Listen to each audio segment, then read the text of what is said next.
प्रभु में मेरे सभी प्रियो को मेरी ओर से जय मसीह की।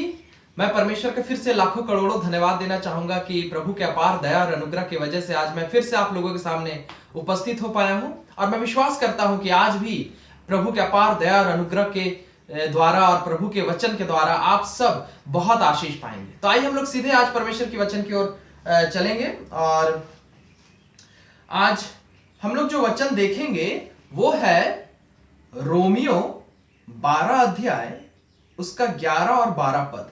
रोमियो 12 अध्याय उसका 11 और 12 पद लिखा हुआ है, प्रयत्न करने में आलसी ना हो, आत्मिक उन्माद में भरे रहो, प्रभु की सेवा करते रहो, आशा में आनंदित रहो, क्लेश में स्थिर रहो, प्रार्थना में नित्य लगे रहो। हालेलुया। परमेश्वर को लाखों करोड़ों धन्यवाद देंगे परमेश्वर के वचन के लिए। और मैं जैसे बार बार कहता हूं इस बात को, क्योंकि वचन में लिखा भी हुआ है कि परमेश्वर का वचन जो है वो सत्य है। यीशु मसीह के बारे में लिखा हुआ है, यीशु सत्य, मार्ग और जीवन है, वही सच्चाई है। और ये वचन यीशु के कहे हुए बात है। इनफैक्ट यूहन्ना 1 अध्याय को पढ़िएगा तो उसे पता चलता है कि ये वचन ही यीशु है। ये वचन ही हाड़ मांस का रूप लेकर मनुष्य के रूप में आया था इस पृथ्वी में, जो कि यीशु था। और इसीलिए यह वचन सत्य है।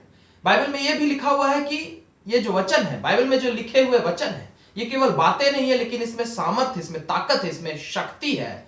और अगर कोई इन बातों पर विश्वास कर ले तो उसके जीवन में परमेश्वर का सामर्थ आता है, परमेश्वर की ताकत आती है, परमेश्वर की आशीषें आती है।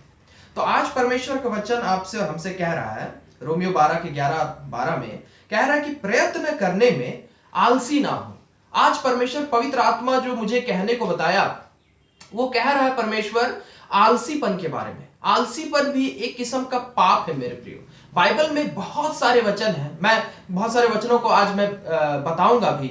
नीति वचन में बहुत सारे ऐसे आलसीपन के वचन लिखे हुए हैं जिनमें पता चलता है, जिन्हें पढ़ने से हमें पता चलता है कि परमेश्वर आलसी लोगों को पसंद नहीं करता। आलसीपन एक पापी स्वभाव होता है, आलसीपन शैतानी स्वभाव होता है। और आलसी लोगों को परमेश्वर पसंद नहीं करता और परमेश्वर उनसे खुश नहीं रहता है। और इसीलिए परमेश्वर आपसे और मुझसे कह रहे हैं अपने वचन के द्वारा कि प्रयत्न करने में आलसी ना हो, आत्मिक उन्माद में भरे रहो और प्रभु की सेवा करते रहो। कहने का मतलब है कि यीशु मसीह में हमें मेहनत करने की जरूरत है, यीशु मसीह में हमें परिश्रम करने की जरूरत है, यीशु मसीह में हमें खूब मेहनत करने की जरूरत है। बाइबल कह रहा है कि आत्मा में, यानी कि परमेश्वर में, यानी कि यीशु मसीह के पीछे, यीशु मसीह की सेवा करने में, यीशु मसीह के साथ संबंध बनाए रखने में, यीशु मसीह के साथ रिश्ता बनाए रखने में तुम लगातार कोशिश करते रहो। अपने पूरे शक्ति के साथ, अपने पूरे ताकत के साथ तुम लगातार मेहनत करते रहो। और जब तुम लगातार मेहनत करते रहोगे यीशु के पीछे चलने में, तो परमेश्वर तुमसे खुश होंगे, परमेश्वर तुमसे प्रसन्न होंगे और परमेश्वर तुम्हें आशीष देंगे। उसी में आगे लिखा हुआ है, आशा में आनंदित रहो, क्लेश में स्थिर रहो और प्रार्थना में नित्य लगे रहो। प्रार्थना करना हमें कभी नहीं छोड़ना चाहिए मेरे प्रियो। हमेशा हमें प्रार्थना करनी चाहिए, दिन रात, हर समय, हर पल, हर दिन हमें प्रार्थना में लगे रहना चाहिए। मैं जानता हूं जैसे कि हम लोग तो फुल टाइम सेवा में है, इसलिए हम लोग दिन भर में कई घंटे प्रार्थना करते हैं, कई घंटे बाइबल पढ़ते हैं और हम लोग सेवा में लगे रहते हैं। लेकिन जो लोग नौकरी करते हैं या घर गृहस्थी संभालते हैं, उनके पास उतना समय नहीं होता है दूसरे कामों को करने के लिए। उन्हें 8-8 घंटे, 10-10 घंटे अपनी ड्यूटी को संभालना रहता है, ऑफिस जाना रहता है, फिर घर संभालना रहता है, बच्चे संभालने रहते हैं। तो परमेश्वर, इसीलिए परमेश्वर कोई मात्रा नहीं दिया है, कोई एक माप नहीं दिया कि तुम्हें इतने घंटे ही प्रेयर करना होगा रोज, तुम्हें इतने घंटे ही बाइबल पढ़ना होगा रोज, नहीं। लेकिन परमेश्वर कह रहा है कोशिश करते रहो, अपने तरफ से, तुम्हारे तरफ से जितना हो सके, तुम अपने तरफ से ईमानदारी से परमेश्वर में मेहनत करने की कोशिश करते रहो। रोज सुबह उठकर तुम्हारे पास जितना समय हो सके, हाँ, तुम्हें उठकर बच्चों को संभालना है, ऑफिस के लिए तैयार होना है, कॉलेज के लिए तैयार होना है, स्कूल के लिए तैयार होना है, हाँ ठीक है। लेकिन इन सब चीजों के बावजूद अगर तुम्हारे तरफ से अगर हो सके तुम कोशिश करो कि तुम थोड़ा सा समय सुबह उठकर परमेश्वर को दो, प्रार्थना में परमेश्वर को याद करो, परमेश्वर को बाइबल के वचनों में ढूंढो और परमेश्वर के साथ रिश्ता बनाओ। मैं जब स्टूडेंट था मेरे प्रियो, मैं बहुत छोटा था, प्राइमरी में पढ़ता था और थोड़ा सा और बड़ा हुआ और मेरे पिताजी ने मुझे सिखाया था कि जब तुम उठते हो तो बिस्तर छोड़ने से पहले परमेश्वर को धन्यवाद दो कि परमेश्वर ने तुम्हें एक नया दिन देखने का मौका दिया। तो वो बात मेरे मन में बैठ गया और फिर मैं हमेशा ऐसा किया करता था कि मैं उठता था, आंखें खुलती थी मेरी, और बिस्तर छोड़ने से पहले 1 मिनट ही सही या आधा मिनट ही सही, उस समय मैं बहुत छोटा था, आधा मिनट ही सही, लेकिन मैं कहता था यीशु आपका धन्यवाद, आपने मुझे एक और दिन देखने का मौका दिया। सिर्फ इतना ही नहीं मेरे प्रियो, मेरे पिताजी ने मुझे सिखाया था कि जब स्कूल जाते हैं हम लोग तो परमेश्वर को याद करके जाना है, अपने दिन का शुरुआत परमेश्वर को याद करके करना है, तो दिन भर हमारा आशीषित बीतेगा, सुरक्षित बीतेगा। और मैं यही किया करता था। मैं अपने स्कूल बस में बैठे रहता था और हमें स्कूल बस से स्कूल तक जाने में आधा घंटा जैसा लगता था और उस बीच मैं प्रार्थना में परमेश्वर को याद किया करता था। मैं ऐसे कुछ बहनों को जानता हूं, मैं एक सिस्टर को जानता हूं और भी ऐसे कई बहनों को जानता हूं। उसमें से एक का मैं उदाहरण बता रहा हूं। वो प्रोफेसर है, वो इंजीनियरिंग कॉलेज की प्रोफेसर है और वो मुझे बताती है, अब आप समझ सकते हैं कि इंजीनियरिंग कॉलेज प्रोफेसर है, उनके ऊपर कितनी जिम्मेदारियां होती हैं, उनके पास टाइम नहीं होता, वो शादीशुदा भी है, हस्बैंड देखना है, घर देखना है, कॉलेज देखना है, कॉलेज टू घर का डिस्टेंस भी बहुत ज्यादा है। इतने सभी चीजों के बीच परमेश्वर के लिए समय कैसे निकाले? वो क्या करती है, वो जब बस में जाया करती थी अपने कॉलेज, अपने घर से कॉलेज के लिए जब बस में जाती थी, वो अपने फोन में यूट्यूब में परमेश्वर के वचनों के, जो परमेश्वर का प्रचार यूट्यूब में आता है, जैसे इस समय आप लोग सुन रहे हैं इस प्रचार को यूट्यूब के द्वारा, वो वैसे यूट्यूब में प्रचारकों के प्रचार को सुनकर जाती थी और बाद में जब उनकी अपनी गाड़ी हो गई तो अपने गाड़ी में भी वैसे ही सुनकर जाती थी। और परमेश्वर ने उन्हें बहुत आशीष दिया, परमेश्वर ने उन्हें बहुत आशीष दिया। मैंने अपनी आंखों से देखा कि परमेश्वर उन्हें आशीष देते चले जा रहे हैं। इस तरीके से और बहुत से ऐसे लोग हैं जो नौकरी करने वाले लोग हैं, शादीशुदा लोग हैं, बच्चे वाले लोग हैं और इतनी सारी जिम्मेदारियां होने के बावजूद भी ये लोग परमेश्वर के लिए समय निकालते हैं। चाहे ऑफिस जाते समय या सुबह उठकर या ऑफिस से लौटकर या घर में ही वाइफ अगर घर में काम कर रही है, बच्चे स्कूल चल गए तो बीच में कभी ये लोग मेहनत करते हैं। और क्योंकि ये लोग यीशु मसीह में मेहनत करते हैं, यीशु मसीह के पीछे चलने में मेहनत करते हैं, यीशु मसीह के साथ रिश्ता बनाए रखने में ये लोग मेहनत करते हैं, इसलिए मैंने अपनी आंखों से देखा है परमेश्वर इनके जीवन में बहुत आशीष देते हैं। परमेश्वर इनके जीवन में हर किस्म की आशीष, इनके बच्चे सुरक्षित रहते हैं, इनकी नौकरी सुरक्षित रहती है, नौकरी में इन्हें उन्नति पे उन्नति मिलती चली जाती है, हस्बैंड वाइफ में रिश्ता बड़ा अच्छा बना रहता है, घर परिवार में माहौल बड़ा अच्छा बना रहता है, इनका सेहत अच्छा बना रहता है, कोई दुर्घटना नहीं घटता इनके साथ, सब कुछ अच्छा रहता है इनके जीवन में। क्यों? क्योंकि भजन संहिता 91 में लिखा हुआ है मेरे प्रियो कि जो परमेश्वर के शरण में बैठा रहेगा, परमेश्वर के छत्र छाया में बैठा रहेगा, वो ठिकाना पाएगा, वो आराम पाएगा, वो शांति पाएगा, वो सुरक्षा पाएगा। परमेश्वर अपने पंखों के आड़ में उन्हें घेर के सुरक्षित रखेगा। परमेश्वर अपने स्वर्गदूतों को उनके चारों ओर लगा के रखेगा। वो ऑफिस जाएंगे, स्वर्गदूत घेरे रहेंगे, वो ऑफिस में काम करेंगे, स्वर्गदूत उनकी सहायता करेंगे, वो घर में रहेंगे, स्वर्गदूत उनके साथ रहेंगे, परमेश्वर का आत्मा उनके साथ रहेगा, यीशु मसीह का सुरक्षा का हाथ उन पर बना रहेगा, उनके बच्चों के ऊपर बना रहेगा, उनकी पत्नी, उनके पति, उनके माँ बाप, उनके भाई बहन, पूरे परिवार के ऊपर परमेश्वर की सुरक्षा बनी रहेगी मेरे प्रियो। क्यों? क्योंकि भजन संहिता 91 में लिखा ही हुआ है कि जो परमेश्वर के शरण में बैठा रहेगा, परमेश्वर के शरण में बना रहेगा, उसके जीवन में परमेश्वर की आशीषें रहेंगी। लिखा हुआ कोई बीमारी तुझे नहीं होगी, कोई महामारी तुझे नहीं छुएगी, तुझे एक ठोकर तक जिंदगी में नहीं लगने दूंगा, कोई नुकसान नहीं होने दूंगा तेरा। ये परमेश्वर की आशीषें हैं। लेकिन मैंने ऐसे लोगों को भी देखा है मेरे प्रियो जो कि क्रिश्चियन है, और मैं फिर से बताना चाहूंगा कि यीशु मसीह केवल क्रिश्चियन लोगों का परमेश्वर नहीं है। क्रिश्चियनिटी तो एक धर्म है जिसे इंसान ने धर्म का नाम दे दिया, लेकिन यीशु मसीह कभी कोई धर्म बनाने नहीं आया था। यीशु मसीह हमें जीवन देने आए थे, यीशु मसीह हमें स्वर्ग राज्य देने आए थे। और यीशु मसीह कहते हैं कोई भी इंसान जो मुझ पर विश्वास करेगा वो अनंत जीवन पाएगा, इस पृथ्वी में भी आशीष पाएगा और वो स्वर्ग राज्य भी जाएगा। लेकिन जो क्रिश्चियन लोग हैं, जो यीशु मसीह को पैदाइशी मानते हैं, मैं ऐसे क्रिश्चियनों को भी जानता हूं जो लोग क्रिश्चियन होकर भी कभी चर्च नहीं जाते। वो लोग इतने काम में व्यस्त रहते हैं, दिन दिन भर काम, नौकरी, बच्चों को संभालना, घर संभालना, ये करना वो करना, उनके पास 1 मिनट समय नहीं होता कि वो प्रार्थना में, दुआ में एक बार यीशु को याद कर ले। उनके पास 5 मिनट से 10 मिनट समय नहीं होता कि वो लोग थोड़ा सा बाइबल खोलकर परमेश्वर के वचनों को पढ़ ले। उनके पास थोड़ा सा समय नहीं होता कि वो लोग यूट्यूब में परमेश्वर के कुछ वचनों को सुन ले। वो लोग YouTube में 1000 दूसरी चीजों को देखेंगे, वो लोग हो सकता है सीरियल देखेंगे, वो लोग हो सकता है न्यूज़पेपर हर रोज पढ़ेंगे, लेकिन परमेश्वर के वचन को पढ़ने का समय उनके पास नहीं होता। और ऐसे ऐसे परिवारों को मैंने अपनी आंखों से देखा है, इनके जीवन में बहुत दुख होते हैं, इनके जीवन में बहुत, इनके बच्चे बिगड़ जाते हैं। माँ बाप रोते रहते हैं कि मेरे बच्चे बात नहीं मानते। स्टूडेंट है तो वो रोता रहता है कि मैं फेल कर रहा हूं, मैं पढ़ाई में आशीषित नहीं हूं, ये वो इस तरीके से बोलता रहता है।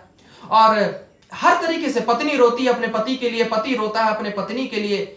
उनके जीवन में दुनिया भर के तकलीफ होते हैं। ऑफिस में अगर कोई काम कर रहा है तो वो रोता रहता है कि मेरा बॉस मुझे सता रहा है, मेरे जो कॉलीग है, मेरे साथ काम करने वाले, वो मेरा साथ नहीं दे रहे हैं। उनके जीवन में परमेश्वर की शांति नहीं दिखाई देती है, परमेश्वर की सुरक्षा नहीं दिखाई देती है। यहां तक कि बड़े बड़े हादसे हो जाते हैं उनके जीवन में, कुछ हादसे हो जाते हैं, मौत आ जाता है।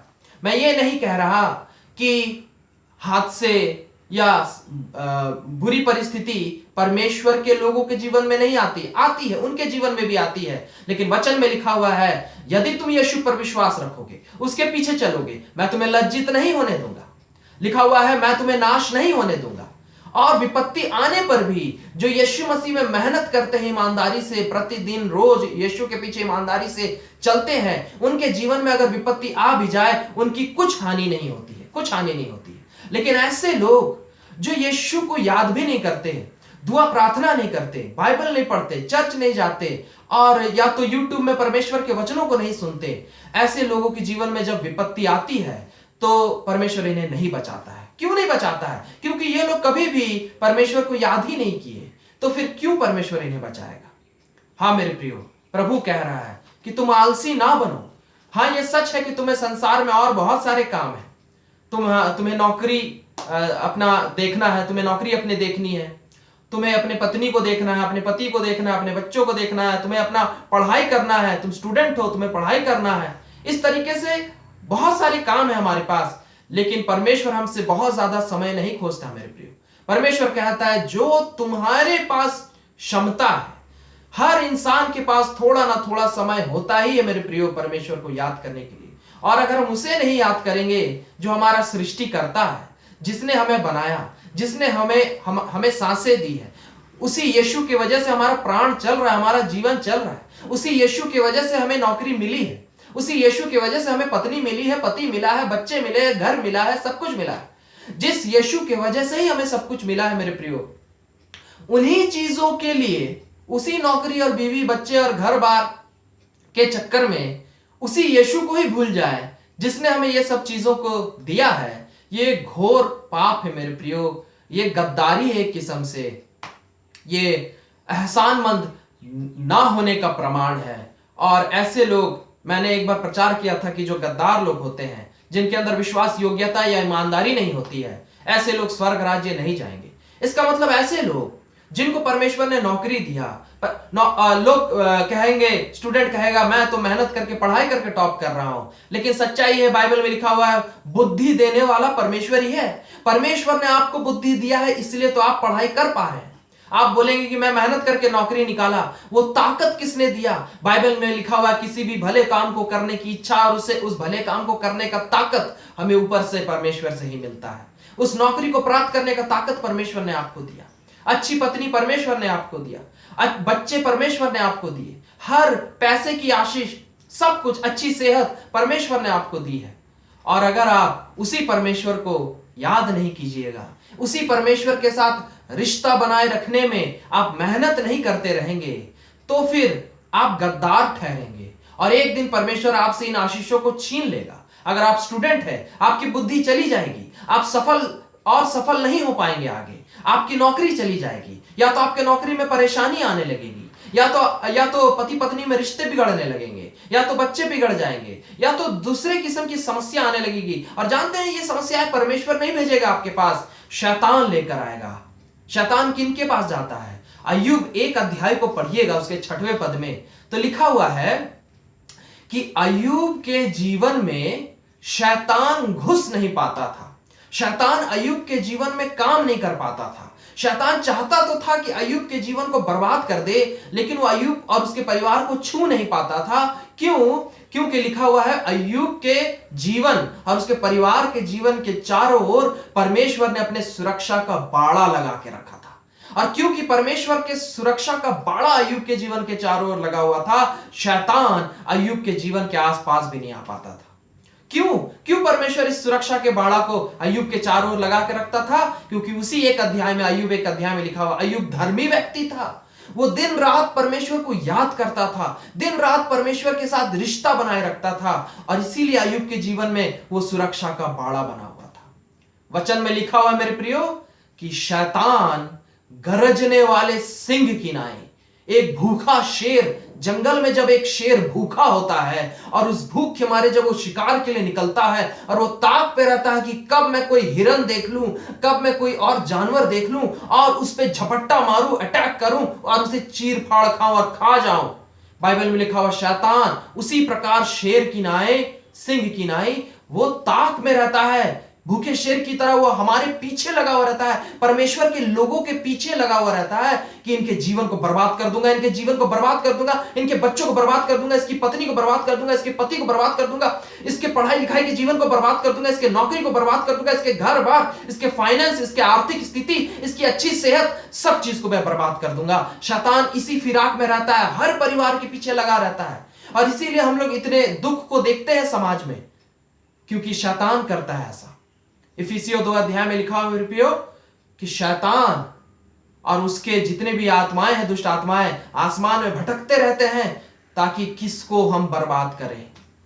लेकिन मेरे प्रियो, अगर आप यीशु मसीह के साथ लिपटे रहेंगे, यीशु मसीह के साथ चिपके रहेंगे, यीशु मसीह के शरण में बने रहेंगे, यीशु मसीह के साथ गहरा रिश्ता बना के रखेंगे, तो शैतान आपको छू भी नहीं पाएगा।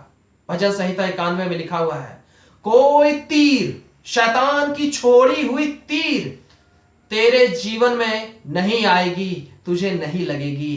क्यों?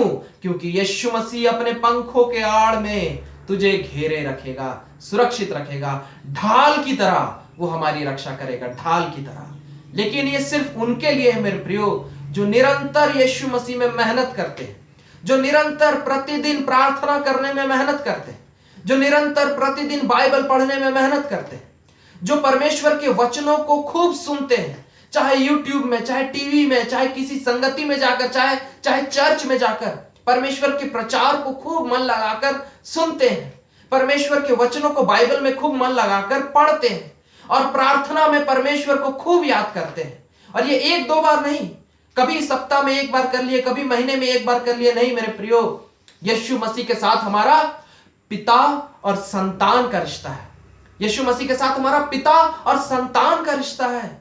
जैसे हम अपने परिवार में अपने माता पिता के साथ रहते हैं, रोज बातें करते हैं, रोज मिलते हैं उनसे। हमारे अगर बच्चे हैं, छोटे छोटे बच्चे हैं, तो उन बच्चों को हम रोज देखना चाहते हैं, उन बच्चों के साथ रोज खेलना चाहते हैं, रोज उनके साथ समय बिताना चाहते हैं। उसी प्रकार यीशु मसीह भी हमारे पिता है मेरे प्रियो, वो हमें अपनी संतान मानते हैं, उन्होंने हमें बनाया है, पैदा किया है। और वो यीशु जो हमारे पिता हैं, वो हमारे साथ प्रतिदिन समय बिताना चाहते हैं, हमसे प्यार करना चाहते हैं। लेकिन हम है कि अपने पिता को, जिसने हमें जीवन दिया है, जिसने हमें सब कुछ दिया है, सबसे बड़ी बात, उस यीशु ने हमारे लिए अपने जान को दे दिया। हम तो अपने बच्चों के लिए जान भी नहीं दिए मेरे प्रियो। क्रूस पे लटक कर क्या हम लोगों ने खून बहाया है अपने बच्चों के लिए? नहीं। तो भी हम अपने बच्चों के साथ समय बिताना चाहते हैं, और अगर हमारे बच्चे हमारे साथ समय बिताना ना चाहें तो हमें तकलीफ होती है। तो सोचिए यीशु मसीह को कितनी तकलीफ होती होगी मेरे प्रियो कि वो हमारे लिए क्रूस पर जान दे दी, अपने खून को बहा दिए ताकि हम बच जाएं। और अब जब यीशु मसीह हमारे साथ समय बिताना चाहते हैं, हमसे प्यार करना चाहते हैं, हमसे बातें करना चाहते हैं, हमें सिखाना चाहते हैं, हमें आशीष देना चाहते हैं, और हमारे पास है कि समय ही नहीं है कि हम अपने उस पिता जिसने हमारे लिए जान दे दी कि उसको याद करें। ये घोर पाप है मेरे प्रियो, ये भयंकर पाप है। और इस पाप की वजह से होगा क्या जानते हैं? हमारे जीवन से परमेश्वर की सुरक्षा चली जाएगी, हमारे परिवार के जीवन से, हमारे पढ़ाई से, हमारे नौकरी से, हमारे शादीशुदा जीवन से, हमारे पारिवारिक शांति से, हमारे बच्चों से, हमारे जीवन से, हमारे आर्थिक जीवन से, हर तरीके से हमारे जीवन से परमेश्वर की सुरक्षा और दया चली जाएगी मेरे प्रियो, क्योंकि हम खुद ही उससे निकल जा रहे हैं परमेश्वर के साथ संबंध नहीं बनाकर।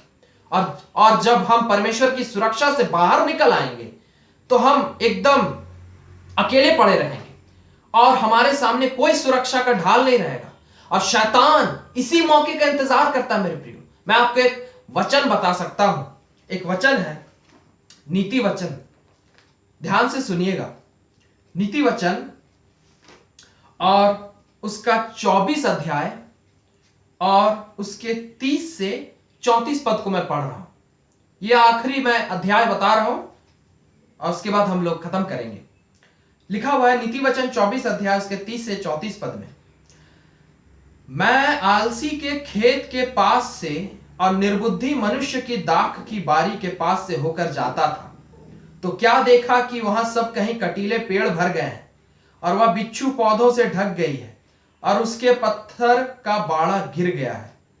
तब मैंने देखा कि उस पर ध्यानपूर्वक विचार किया। हाँ, मैंने देखकर शिक्षा प्राप्त की। छोटी सी नींद, एक और झपकी, थोड़ी देर हाथ पर हाथ रख के और लेटे रहना, तब तेरा कंगालपन डाकू के समान और तेरी घटी हथियार बंद मनुष्य के समान आ पड़ेगी।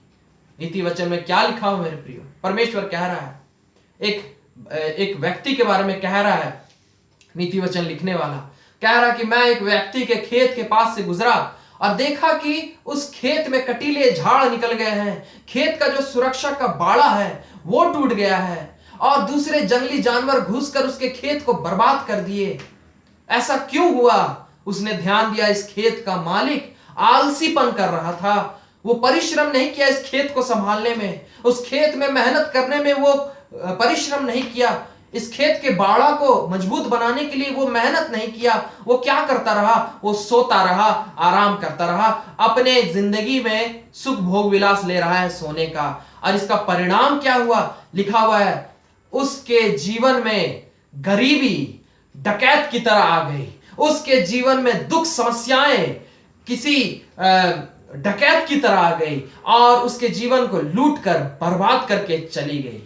वो इंसान बर्बाद हो गया, उसका खेत लुट गया, बर्बाद हो गया। ऐसे ही मेरे प्रियो, परमेश्वर कहना यह चाह रहा है कि अगर हम अपने जीवन में यीशु को लगातार याद नहीं करते रहेंगे, यीशु के साथ रिश्ता गहरा नहीं बना के रखेंगे, यीशु मसीह में हम लगातार मेहनत नहीं करते रहेंगे मेरे प्रियो, दिन रात प्रतिदिन हर समय हर पल जीवन भर अगर हम यीशु मसीह के पीछे मेहनत नहीं करते रहेंगे, परिश्रम नहीं करते रहेंगे, तो एक दिन शैतान आएगा और हमें भी कंगाल करके चला जाएगा। केवल पैसे के मामले में ही कंगाल नहीं होंगे, लेकिन सब कुछ बर्बाद हो जाएगा। परिवार की शांति चली जाएगी, बच्चे बर्बाद हो जाएंगे, पत्नी बर्बाद हो जाएगी, पति बर्बाद हो जाएगा, हमारा नौकरी बर्बाद हो जाएगा, हमारी पढ़ाई लिखाई बर्बाद हो जाएगी, सब कुछ बर्बाद हो जाएगा। मैं एक से एक अच्छे स्टूडेंट को जानता हूं जो बाद में जाके बर्बाद हो गए। मैं नौकरी करने वालों को जानता हूं जिनकी नौकरी चली गई। मैं अच्छे पति पत्नी को जानता हूं जो बड़े अच्छे से रहते थे लेकिन बाद में उनका रिश्ता बर्बाद हो गया। और अच्छे सेहत वाले लोगों को जानता हूं जिनकी सेहत बाद में बर्बाद हो गई। क्यों हुआ ऐसा? क्योंकि ये लोग जब इनके जीवन में सब कुछ अच्छा था, यीशु मसीह ने सब कुछ अच्छा करके रखा था, उस समय ये लोग सिर्फ अपने सांसारिक भोग विलास में ही डूबे हुए थे, बच्चों के आनंद में ही डूबे हुए हैं, पढ़ाई करने में ही डूबे हुए हैं, नौकरी करने में ही डूबे हुए हैं, पति पत्नी में ही डूबे हुए हैं, घर संसार में पैसे में ही डूबे हुए हैं। यीशु को नहीं याद किया इन लोगों ने और इसीलिए एक दिन इनका सब कुछ लुट गया, सब कुछ लुट गया। मैंने पर्सनली अपने जीवन में देखा है, जब मैं बीच में जब स्टूडेंट लाइफ में था और यीशु को याद करना छोड़ दिया, मेरी पढ़ाई की जिंदगी खराब हो गई, मेरे करियर में बहुत सारी विपत्तियां आ गई, मेरी मन की शांति चली गई, बहुत तूफान आया मेरे जीवन में। और फिर मैंने सीखा, नहीं, एक सब कुछ आदमी छोड़ सकता है लेकिन अगर एक चीज छोड़ दे तो उसका कुछ नहीं रह जाएगा जिंदगी में, और वो है यीशु, यीशु और यीशु।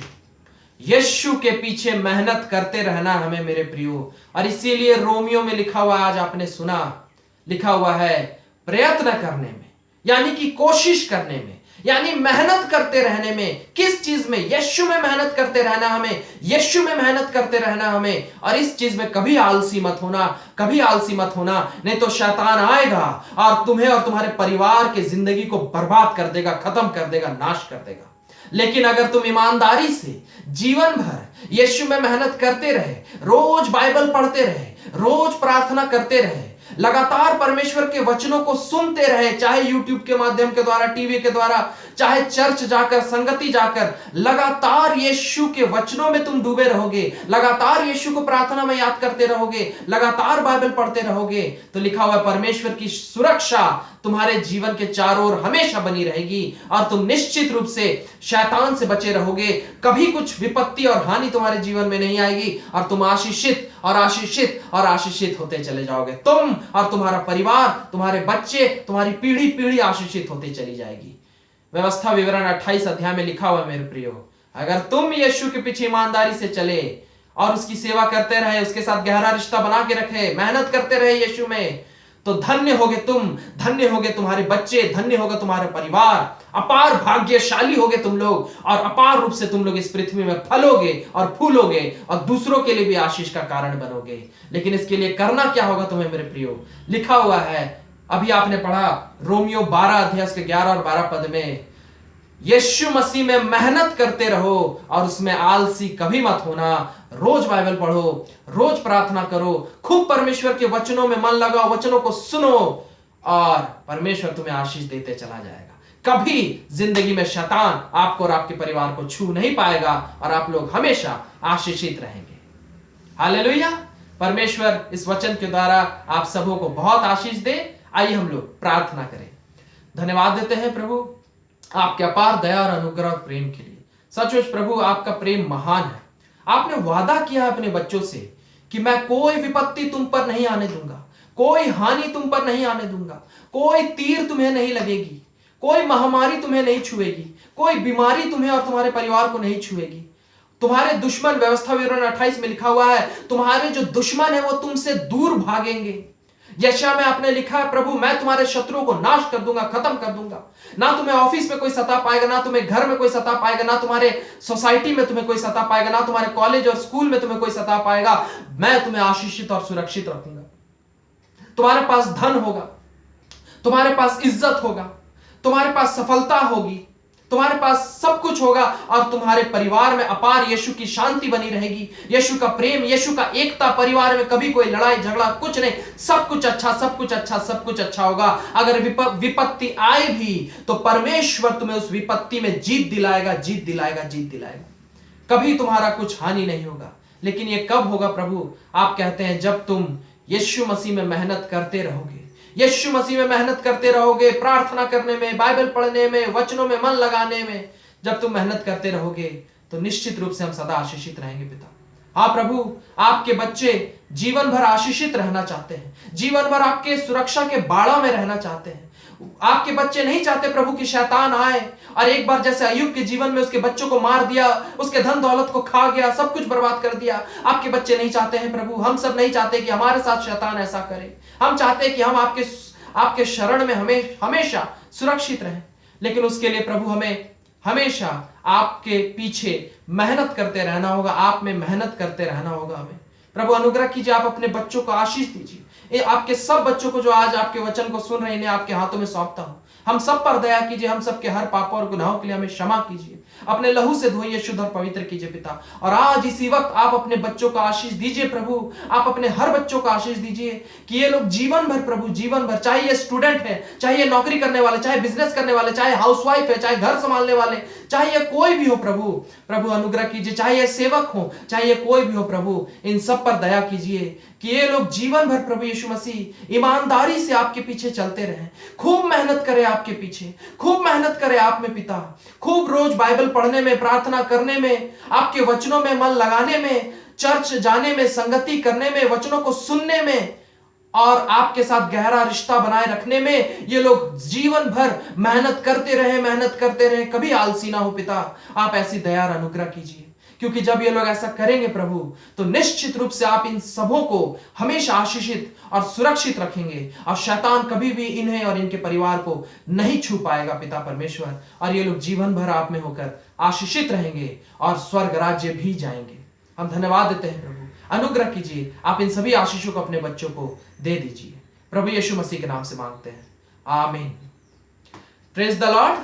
मैं परमेश्वर को लाखों करोड़ों धन्यवाद देना चाहूंगा मेरे प्रियो, कि प्रभु के अपार दया और अनुग्रह की वजह से आज हम सब फिर बहुत आशीषित हो पाए। मैं विश्वास करता हूं कि प्रभु ने आज आप लोगों को बहुत आशीष दी है और आप लोग अपार रूप से प्रभु में आशीषित रहेंगे। मैं फिर से अगले हफ्ते आप लोगों के सामने फिर उपस्थित होऊंगा परमेश्वर के एक नए वचन के साथ। तब तक के लिए मैं आप लोगों से विदा लेता हूं। फिर से प्रभु में मेरे सभी प्रियो को मेरी ओर से जय मसीह की। Praise the Lord.